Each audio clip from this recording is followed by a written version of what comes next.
Hey there, welcome back for another episode. We're talking still about thyroid and various aspects of it so you can break it down and see what applies to you and help yourself feel better. Today's topic is on Hashimoto's, root causes of this, and why autoimmune thyroid disease isn't just a genetic thing. We're often told that. Most people hear your immune system is attacking your thyroid, but they're not told why it started, why now, why it keeps progressing. In fact, it's sort of like, well, it doesn't really matter.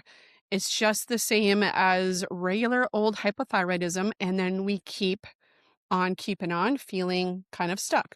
Hashimoto's is not bad luck. It's a loss of immune tolerance driven by environment and susceptibility. So let's talk about what Hashimoto's actually is. Let's clarify some things. This is not primarily an endocrine disorder. It's an immune system dysregulation affecting the thyroid gland. The immune system shifts from tolerance to basically being in persistent surveillance all the time, being in survival mode. It attacks your thyroid gland. This creates chronic inflammatory signaling against your thyroid tissue, which will affect its function. There are a couple ways that we can look at this besides looking at some symptoms, but we need to understand some things about our lab tests we talked about in the first episode about antibodies. So there's TPO antibody and TG antibody, thyroid peroxidase and thyroglobulin. Let's see why this is important for deep diving into your labs. TPO antibodies will, if they're elevated, will show that there's an immune reaction to your thyroid hormone and it's producing those enzymes. And then thyroglobulin antibodies are immune recognition of thyroid structural proteins. Antibodies will often rise years before the thyroid function declines. That's why when we see any increase in them, even if they're not out of range, we want to kind of go on an attack to help decrease the reasons why antibodies are rising, because we do not want that thyroid gland to be attacked. This is a disease process that starts long before diagnosis.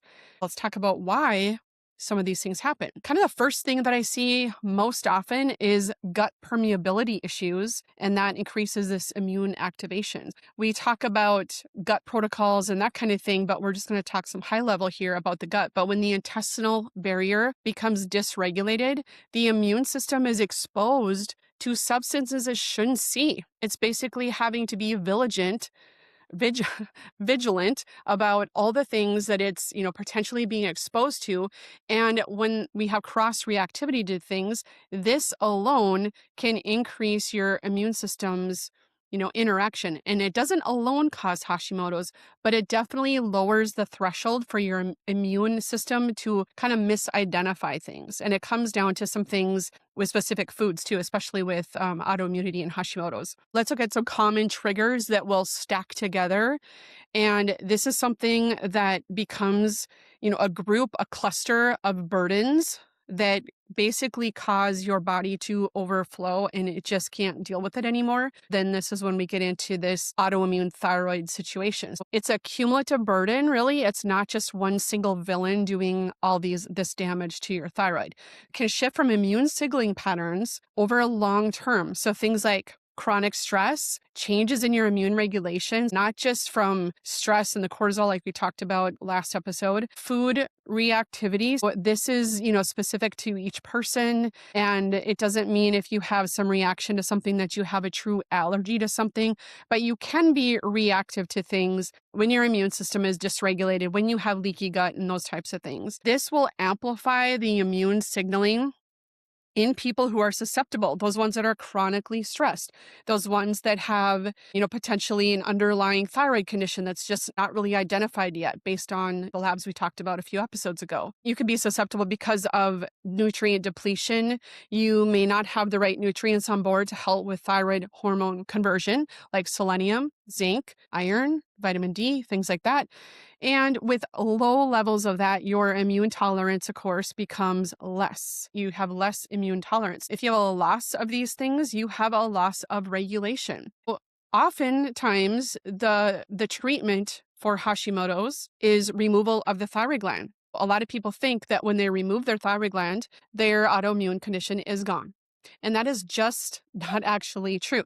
This is why the removal of it doesn't fix this Hashimoto's, or they remove it, or they sometimes give it radiation. So it basically is killed off, essentially is not functioning. But the removing of the thyroid just targets the thyroid. It doesn't actually change the immune balance, the immune system's balance.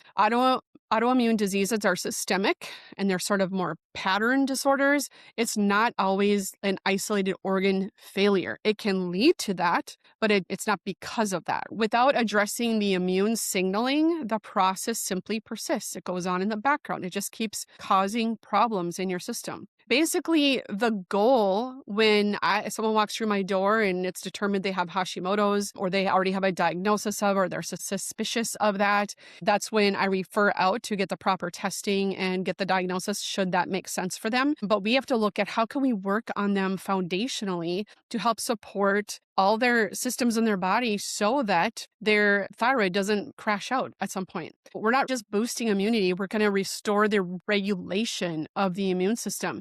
So the focus in the nutritional space and how I work, and this is in addition to whether or not they're on medication for thyroid disorder, we need to lower the inflammatory burden. So that could look like stress reduction.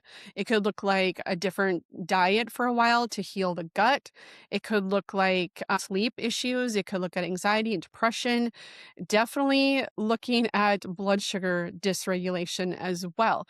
Those are things that we can attack to lower that inflammatory burden to help ease the function of the thyroid a bit. So we can support the barrier of the gut. If you have leaky gut, you're exposing yourself to different food particles that can increase reactivity, which increases inflammation. So healing and sealing that gut is super important, and that's a big part of the process. Again, these are foundational things that need to be in place. And also we need to reduce the activation cues of this chronic stress. That just looks different for everybody. It can be mindfulness, it can be meditation, it can be whatever you can do to reduce stress on a day-to-day basis every single day, not just when you feel like it or just not on the weekends. You have to remove some of those things that keep that activation going. And sometimes you need to work with people to find out what exactly that is. So this whole process will shift the immune behavior from being reactive to tolerant. My whole premise of all the people I work with in my programs is to work on resilience, to building up the resilience so that the body can function much better, whether you're talking about your thyroid or your other hormones or whatever it might be. So we have to shift that immune system from being hypervigilant, from being reactive to being on guard all the time, to building that resilience and tolerance to stressors that come your way. You should be able to handle those things, get through them, and then get back down to baseline function. In the next episode, we're going to talk about when your immune system and your stress signals start to calm and we create this environment where the thyroid physiology can actually work again, what actually happens when your body starts to recover. That is in the next episode. I hope this has been helpful.